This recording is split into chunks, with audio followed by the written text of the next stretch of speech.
여러분들 이재명 당대표가 당선됐을 때 소름 끼쳤던 득표율 77.77%.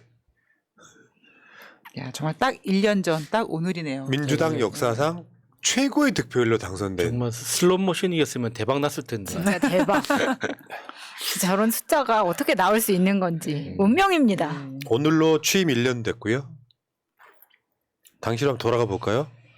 더불어민주당 대표 득표율, 총 득표율 77.77, 대의원 72.03, 권리당원 78.22, 일반 국민 82.16, 일반 당원 86.25.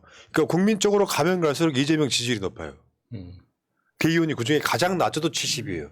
여론조사 70은 사실상 만장일치. 대의원들까지도 사실 이재명 대표를 뽑았던. 그때 수락연설에서 했던 말 한번 볼까요?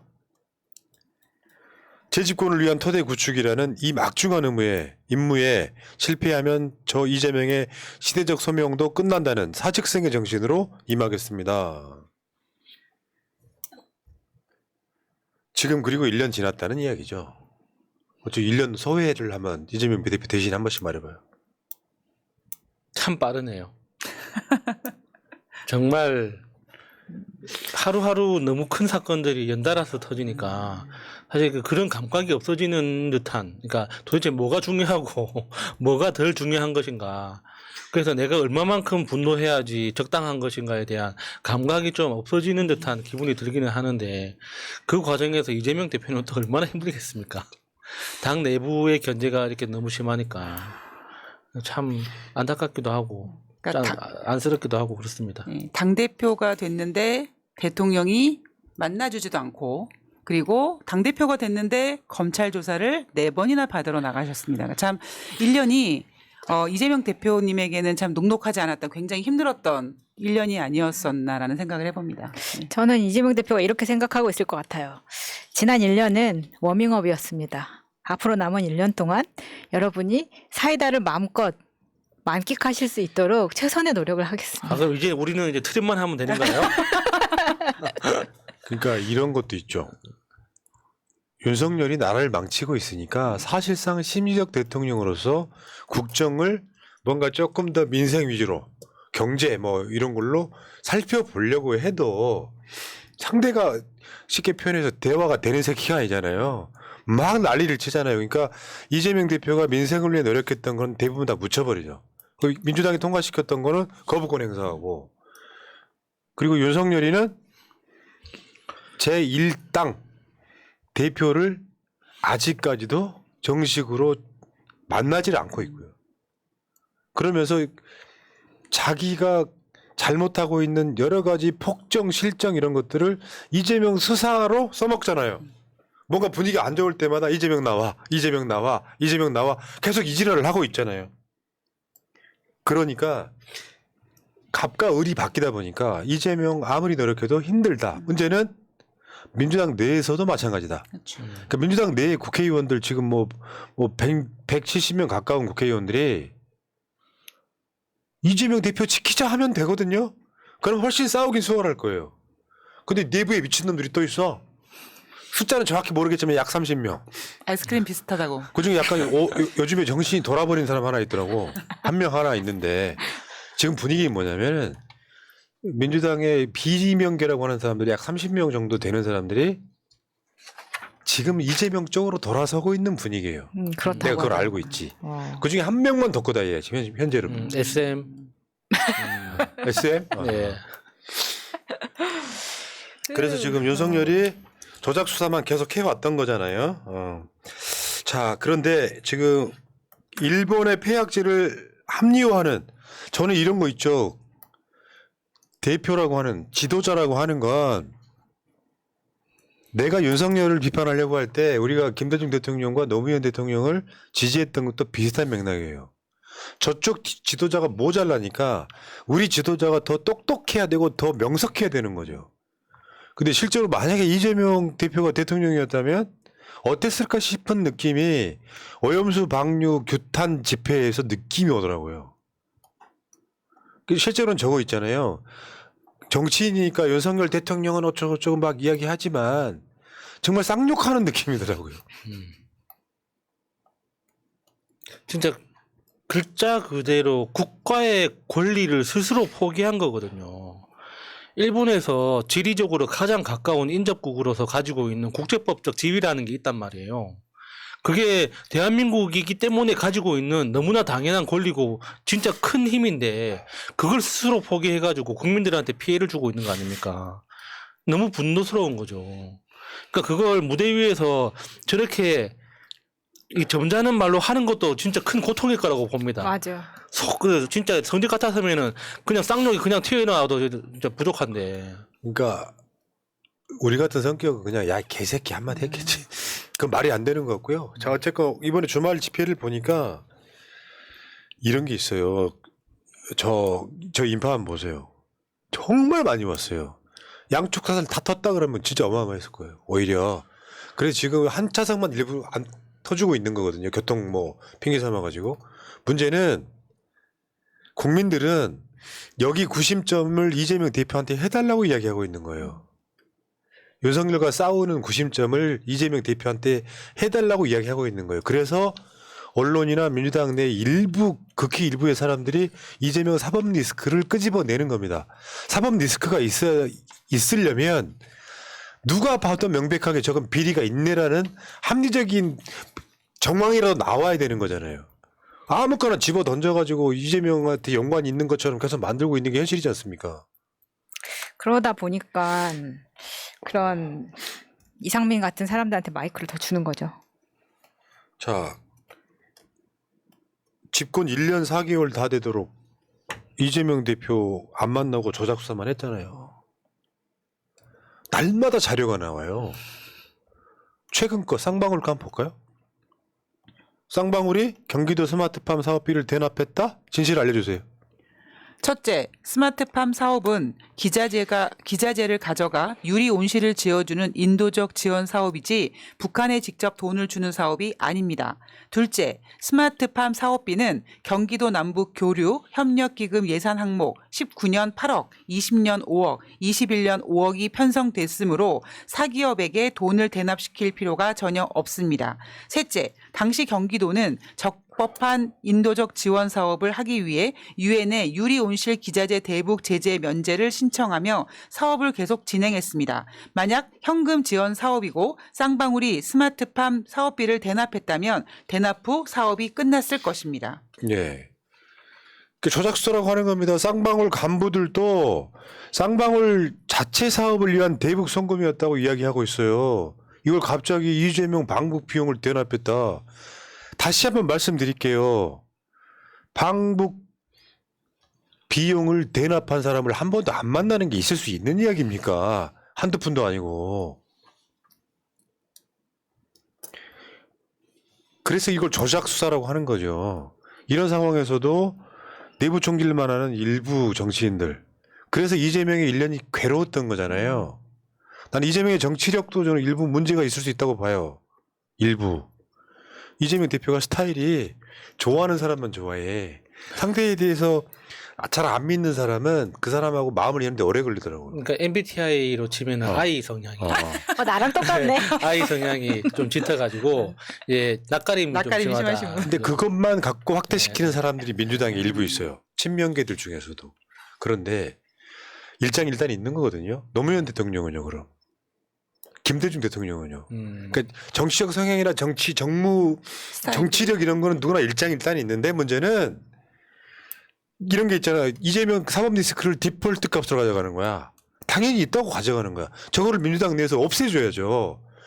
이재명 괴롭히고 야당 탄압하려고 자기 실정 덮으려고 고속도로 덮으려고 이재명 꺼내든다는 이야기를 비명계가 하면 파괴력이 더 커요. 그러니까 지금 그 수박들이 하는 짓을 김대중 대통령 시절로 비교를 하면 이런 거죠.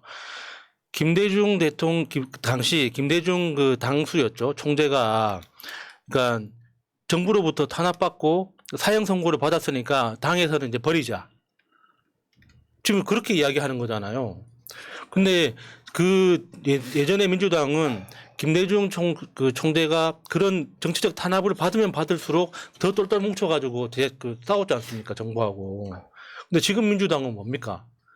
윤석열 정부가 조금이라도 누군가를 찌르면은 너는 오물 묻었으니까 꺼져. 빠져 이렇게 하는 거 아닙니까? 진짜 얼마나 비겁해요 이게.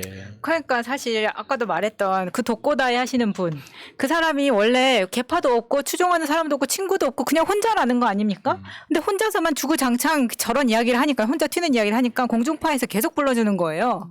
근데 사실은 굉장히 소수의 목소리이기 때문에 저 사람 한 명 저러는 거잖아요. 그리고 뭐 오늘 아침 같은 경우에도 워크숍이 있는데도 불구하고 조홍천 의원이 나가서 또 이런 비슷한 이야기를 하던데, 근데 전반적인 분위기는 비명계이더라 하더라도 푸나님이 이야기하신 것처럼 비명계가 자꾸 이재명과 손을 잡고 싶어 해요. 그러니까 우리가 이제 집회 나가서도 수박으로 분류되는 의원들이 나오더라도 너무 가열차게 막 이렇게 매몰차게 하지 말자라는 이야기를 했었는데, 왜 그러냐면 사실 이낙연이 지금 전국을 돌아다닌다고 하더라도 누구 하나 신경 쓰지 않습니다. 그런데 왜 자꾸 조중동에서는 이낙연이 오늘 어디 갔다, 오늘 무슨 이야기를 했다 이러면서 민주당 지지자들의 성질을 긁을까요? 왜냐하면 민주당이 하나로 똘똘 뭉칠까 봐 너무 겁이 나는 거예요 지금. 그러니까 어떻게 해서든지 그렇지. 야 이낙연 오늘 이거 했어, 니네 열받지? 야 오늘 이상민 봐봐, 이상민 오늘도 또 분당하지? 니네 열받지? 이거 계속 하고 있는 거거든요. 맞습니다. 예. 그러니까 지금 제가 봤을 때 저분은 이상민 저분은 내가 알고 있기에 민주당 내에서도 왕따예요. 분류는 비명으로 되는데 혼자 노는 거야. 저렇게 지금 나가가지고 간단히 논리가 그거 아니에요. 이재명 대표는 사법 리스크가 있으니까 당대표를 내려놓는 게 민주당한테 도움 된다 이 얘기인데, 저 말은 국민의힘하고 똑같이 하고 있는 거잖아요. 이경 힘내라. 좀 많이 아프신 것 같은데. 자, 이재명 대표가 SNS에 어제 쓴 글이죠. 대북 송금 망한 소설이다. 김성태가 이재명을 위해 2019년 800만 불을 북한에 대신 내줬다는데 2020년 3월 쌍방울이 김성태와 도지사가 참석하는 마스크 10만 장 전달식 개최를 요청했으나 거절, 전달식 없이 기부, 100억 뇌물 주고도 공식 만남이나 인증샷도 못하는 사이라니 줄거리가 너무 엉성합니다. 그러니까 우리가 계속 주장해 왔던 이야기예요. 수십억을 대신에 내주는 사람이 그 사람 얼굴도 못 봐갖고 어디 술 마시다가 이재명 대표 바꿔줄까? 바꾸자. 대표님 저번에 내가 한 40억 쓴 김성태입니다. 그래 이 새끼야 잘했다. 말이 되냐고요. 있을 수 없는 이야기잖아. 다시 말했지만 쌍방울의 간부들도 쌍방울 그냥 대북 사업이었다라고 이야기하고 있는 것처럼. 그러니까 지금 이런 상황에 이상민 같은 부류는 대장동에 이재명 대표가 진짜로 돈 받은 줄 아는 거예요. 공부 안 해. 사법 리스크라고 생각하는 거예요. 정상적이면 내가 비명 친명을 떠나서 이재명 탄압 좀 그만해라라고 이야기를 하면 그간 한 몇 년 동안 비명이었던 사람들한테도 좀 반감이 줄어들 거 아니에요. 그 발전성이 없네. 자, 이게 온라인상에 있더라고요. 이재명과 같이 비 맞겠다라고 우리가 지킨다 이거. 저거 되게 좋은 맥락이거든요. 그러니까 지금까지 뭐 한 몇 년 동안 이재명이 대장동 뭐 등등으로 돈 받은 거 아니냐라고 생각했던 사람들이 있었습니다. 일부 신심 부족하신 분들, 그런 분들이 실제로 보니까 이상하거든. 그래가지고 지금 최근에 쌍방울까지 왔는데 한 번도 이재명 대표가 돈 받은 적이 없어요. 증거가 아예 없다고. 오히려 윤석열 쪽 냄새만 더 나잖아요. 그래서 많은 사람들이 알게 된 거죠. 검찰이 지금 9월 1일 날 정기국회 열리면 이제 바로 영장 친다는 거 아니에요? 그러면 체포동의안 발부한다는 거 아니에요? 그거 과정에서 지금 정청래 등 민주당 최고위원이나 국회의원들이 엄청난 작업하고 있어요. 내가 그걸 알지. 체포동의안 들어와가지고 민주당 내에서 몇 사람 반란 일으키면 어쩐다 이런 느낌이 있잖아요. 그 지금 민주당이 68석 뭐 대략 우호 지분까지 합치면은 무소속까지 합치면 170석이 넘지 않습니까? 그 중에 30명이 딱 반란 일으키면 뒤집어질 수가 있어요.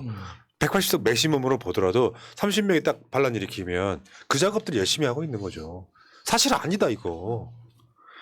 그러니까 이재명 우리가 지킨다 이런 감정을 좀 우리가 갖고 계셔야 될 것 같고요. 이번에 국회가 이제 정기국회가 1년에 가장 큰 국회잖아요. 이 국회가 지금. 그렇죠. 예산안도 심의해야 되고 민주당이 지금 벼르고 있다 이런 얘기 나오죠. 그러니까 이게 벼를 수밖에 없는 게 지금 윤석열 정부에서 만든 예산안이 집행된 첫 번째 해잖아요. 그러니까는 윤석열 집권 1년 차는 문재인 마지막 정부에서 만든 예산안을 집행했던 거고, 근데 이게 이제 윤석열 정부 첫 번째 예산안 심사, 그러니까 결산 심사이기 때문에 이게 지적할 게 너무 많은 거죠. 이게 대표적으로 그러니까 세수가 부족해가지고, 그러니까 대한민국이 만들어진 이후로 처음 있는 일이에요. 세수가 부족해서 적자가 나는 현상. 그래서 지금 그러니까 말로는 불용인데 돈이 없어서 집행하지 못한 사업이 너무 많은 거예요. 이건 진짜 분명히 짚고 넘어가야 되는 거거든요. 이번에 정부 결산 보면은 불용 예산이 굉장히 많을 겁니다. 근데 불용이라는 게 원래 뜻은 돈이 있는데도 불구하고 다른 이유 때문에 쓰지 못한 돈을 불용이라고 하는 거잖아요. 근데 이번 결산은 그게 아니에요. 돈이 없어서 못한 일이 너무 많단 말이에요. 그렇지. 예산만 잡혀 있고. 예. 민주당이 지금 오늘 28, 29일 월화 원주에서 워크숍해요. 나도 가고 싶대. 나도. 가도 재미없습니다. 쥐들끼리만 놀아. 아, 서로 조짜가지고 이제 예. 정기국회 전략 짜고 이러는데 저런 자리 좋아요. 왜 그러냐면 이재명 대표가 소위 비명들을 두루 만날 수 있는 기회도 되고요. 이재명 혼자 뛰는 거 아니잖아요. 정청래도 있고 박찬대도 있고 많이 있어요. 이런 분들이 이제 분위기 이렇게 서로 이제 결의를 다지는 시간인데 여러분들이 생각하는 것보다 정기국회 때 이재명 대표에 대한 체포 동의안이 오히려 무력하게 끝날 가능성이 되게 높아 보입니다. 그러니까 전적인 내부적 흐름은 비명계 최대 개파라고 하는 사람이 이재명 지지로 돌아섰다는 소리 받아해요. 뭐 왕게임 같은 거 하면 재밌잖아요. 근데 이재명 이제- 대표랑 전해철 대표 손잡으세요. 뭐 이런 거. 뽀뽀하세요. 이게 전해철 나라- 민주 대표였어. 그러니까 나라 분위기가 좋으면 그 국회의원 워크숍 가서 뭐 족구도 하고 무슨 게임도 하고 막 그런 경우도 있긴 있는데 지금 보세요. 오송 참사 일어난 지 얼마 안 되고 오염수 지금 방출되고 국가 지금 세수 빵꾸 나가지고 지금 어떻게 메꿀 수도 없는 저 국가 재정이 적자가 일어나고 하는 이 상황에서 분위기는 그렇게 좋은 분위기로 가기는 쉽지 않을 거라고 봅니다. 근데 저는 이제 기대하는 건 이 결산심사하고 국정감사 과정에서 국회의원들이 좀 팀플레이를 할 수 있도록 또 서로 좀 조율을 했으면 좋겠어요. 그러니까 지금 이제 벌어지고 있는 모든 이슈에 대해서 그러니까 언론에 나오는 몇몇 국회의원을 빼고는 사실 잘 모를 가능성이 굉장히 많거든요. 우리가 조국 사태나 이재명 대표 이렇게 사건에서도 보듯이 디테일을 모르는 사람들이 굉장히 맞아요. 많이 있기 때문에 거기에 대해서 사실 솔직히 좀 인정하고 그러니까 좀 아는 사람한테 좀 배우고 그리고 그 배운 만큼 그러니까 나 혼자 돋보이겠다는 이 욕심 좀 내려놓고 그 그런 거 최순실 있지. 국정농단 그 국정감사 때 잘 했잖아요. 네. 정말 팀끼리 이렇게 팀 짜가지고 역할 분담하고 이렇게 여기 찌르고 저기 찌르고 이렇게 치고 빠지고 하면서 잘 했잖아요. 그런 식으로 지금 이 사안을 하나하나 좀 이렇게 디자인을 좀 했으면 좋겠습니다. 그러니까 이게 이번에 이동관 청문회에서도 봤지만 개별적으로 너무 열심히 혼자서만 하는 거예요. 그럴 필요 없거든요. 그러면 중원부원 되고 질문 똑같이 가고 맞아, 예. 맞아. 그러니까 예를 들면 학폭은 국회의원 2명이 뭐 이런 식으로 할 필요가 있었다. 자, 지금 문제는 저는요. 민주당한테 용기를 하나 주고 싶어요. 지금 공식적으로 윤석열 탄핵의 목소리가 나와도 역풍 없습니다. 오히려 윤석열 탄핵이라고 말 못하는 민주당에 대한 역풍이 있을 수 있어요. 현실적으로. 김용민 의원은 뭐 탄핵 발의합시다 이런 이야기를 했지만 제가 역사라는 게 뭐냐면 명분이라고요. 명분. 의석이 3분의 2가 안 되니까 탄핵 발의만 했지 통과 못 시킨다고 하는 것은 정략적 접근이고요. 국민은 이 상황에서 탄핵의 명분이 되냐 안 되냐를 이야기하면 돼요. 오염수 방류까지 찬성했잖아요. 이거 말고도 한두 개입니까? 이태원 참사부터 시작해가지고 지금 우리나라 안보 위기에 빠뜨리기도 하고 막 예. 지금 국정농단 해병대 사건 같은 게 터졌죠. 자기 부인은 고속도로 정점을 바꾸는 그러면 지금 헌법 제 34조 6항에 보면 국가는 재해를 예방하고 그 위험으로부터 국민을 보호하기 위해 노력하여야 한다. 이것만 있는 게 아니고요. 언론 자유 같은 거 있잖아요. 그런데 이동관이 같은 자를 방통위원장 임명하고 온갖 언론 장악을 노력하잖아요. 그 헌법을 읽어보면 각 조항마다 다 윤석열과 관련이 있어요. 영토 관련해서. 그리고 대법원 판결 무시. 그러니까 탄핵이라는 것을 자꾸 머릿속에다가 민주당 의석이 200석이 안 되는데 헌재 가면 기각되는데 이건 국민이 할 생각이 아니라고요. 국민이 절대 다수가 탄핵을 요구하면 민주당은 그건 받들면 돼요. 아직 그게 덜 익었을지 모르겠지만 국민들 입장에서 제가 다시 한 번 말씀드리지만 탄핵을 의석수로 합니까? 아니잖아요. 탄핵은 국민 뜻대로 하는 거예요. 민주당이 130석이던 민주당이 박근혜 탄핵시켰던 건 뭐예요? 민주당이 한 겁니까? 국민이 한 거지. 그러니까. 그때도 박근혜 탄핵하자는 이야기가 나오니까 박근혜 지지율이 5%로 뚝 떨어집니다. 그때 5% 나왔을 때 무슨 이야기들 많이 했었어요? 핸드폰도 배터리가 5%밖에 안 남아있으면 불안해서 못 가지고 나간다라는 말을 하면서 박근혜 탄핵이 점점 가시화됐었습니다. 지금 그걸 하자고 김용민이 페북에 올렸고 김용민 의원이. 그런데 오히려 저는 놀라웠던 게 뭐 민주당 당직자 뭐 대변인 뭐 이런 사람들 나와가지고 그거는 김용민 의원의 극히 사적인 의견일 뿐입니다라고 이야기를 하는 걸 보면서 왜 국민의 분노를 받아들이지 못하는가. 그거 공중파 나와서 그 당직자가 할 말입니까? 그런 것들이 화가 난다는 거죠. 그러니까 국회의원들 대체적으로 내가 아는 국회의원만 100명이 넘어요. 다 알아보진 않았지만 속은 다 똑같이 생각을 하고 있어요. 탄핵시켰으면 좋겠다고.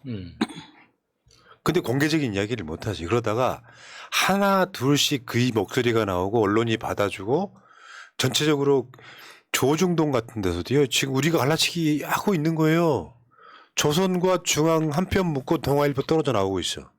그러면서 분위기가 슬슬 탄핵 분위기가 무르익으면 하나둘씩 아우팅하고 언론들도 공식적으로 지금까지는 민주당 탄핵에 대한 기사가 보수 언론 쪽에서 나쁘게 나옵니다. 선동질한다고. 그러면 이제 조중동만 보는 민주당 국회의원들이 아이고 난 조용히 있어야지 이렇게 되는 구조가 있을 텐데 현실적으로 기억들 하시겠지만 민주당이 지금 탄핵을 꺼내는 것이 급하다 안 급하다의 문제가 아니에요. 지지층들이나 국민들 전체가 탄핵을 이야기할 수 있을 때쯤 되면 민주당이 슬그머니 탄핵 깃발 들고 나오는 게 정상적인 거예요. 국민들이 이렇게 난리를 치는데 민주당도 가만히 있을 수는 없다. 자, 박근혜 탄핵하듯이 탄핵하자고 나오는 게 정상적인 거라고요. 근데 국민들 중에 민주당 지지층이라면서 우리가 의석수가 부족한데 조중동이 찬성 안 할 텐데 헌법재판소 통과 못 할 텐데 이런 소리 하면 안 되는 거예요. 이상민 탄핵을 우리가 연습해봤잖아. 그러니까 이번 정기국회 때 국정감사 기회를 잘 활용해야죠. 거기에서 어떤 새로운 실책을 드러내거나 윤석열을 뭐 규탄한다 이런 게 취지가 아니라 윤석열이 국민 뜻에 얼마만큼 배반하고 있는지를 그냥 국민을 타겟으로 해서 보여주는 기능을 해야 되는 거예요.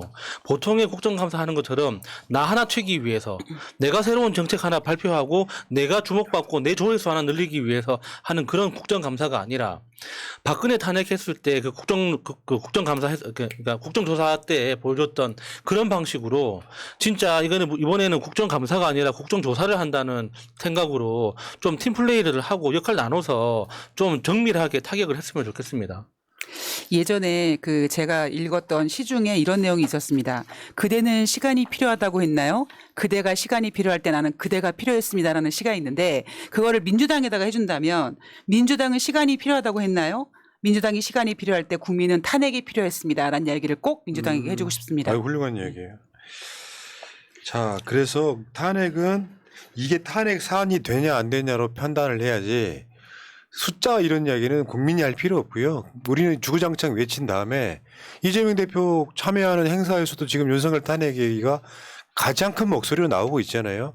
그럼 이게 절대 뭐 정무적 감각으로 역풍 불러일으킨다 같은 소리 하지 말고 아까 이야기 다시 한번 하면 이상민 탄핵 기각됐을 때 어떤 역풍이 있었습니까?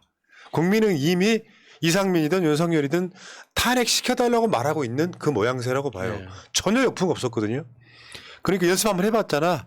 그러면 지금은 윤석열 탄핵이 공공연히 나오면 예를 들어서 민주당 지도부나 이재명 대표 목소리에서 탄핵이란 소리가 나오는 순간 전국은 탄핵 전국이 되는 거예요. 그렇죠. 조중동에서도 막 뭔가 찍어내리려고 엄청나게 노력을 할 거고 국민의힘도 반발할 거고 그러면 내가 탄핵을 찬성하는 국민들 입장에서 민주당 지지가 올라간다는 얘기죠. 윤석열이 왜 부정평가가 60%가 항상 넘겠습니까? 국민들의 입장에서는 저놈하고 5년 같이 간다는 거에 대한 불편함이 몸속에 남아 있는 거예요. 후쿠시마 오염수 이 이후에 지금 오염수가 방류되고 있지만 중간이라도 막아서면 그래도 민중이 이기는 거거든요. 근데 그걸 막아서는 방법이 일본이 아니고 윤석열이라는 아이러니. 사실상 윤석열이 오염수 방류를 찬성함으로써 일본이 명분 갖고 방류 시작해버린 거 아니에요. 이것만 있냐고. 지금 국정조사, 저기 국정감사 기간, 정기국회 때 김건희 고속도로 이야기한다는 거 아니에요. 어마어마한 사건이잖아요, 이것도. 해병대 사건. 지금 오염수 방류 사건. 너무 이슈가 많아서 오히려 이렇게 선택과 집중이 안 되지만 굵직한 거 한 서너 개 정도만 갖고 타격해도 저는 갈 수 있다고 생각하고요. 윤석열 저는 돌이킬 수 없을 거라고 보고요. 민주당 내에서 김용민 같은 의원들이 100명 넘어가면 탄핵됩니다. 김종민 같은 애들 말고.